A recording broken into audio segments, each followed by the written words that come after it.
அந்த வானுக்கு 2 தீபங்கள், அவை சூரிய சந்திரரே. என் வாழ்வுக்கு 2 தீபங்கள், என் தாயோடு தந்தையரே. அந்த வானின் தீபம் 2ம் இல்லை என்றால் இந்த மண்ணில் உயிர்கள் இல்லையே.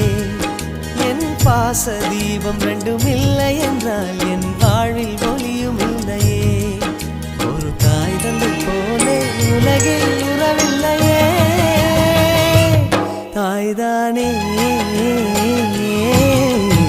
அன்புக்கு ஆதாரம், தந்தைதானே அறிவுக்கு ஆதாரம். அந்த வானுக்கு 2 தீபங்கள், அவை சூரிய சந்திரரே.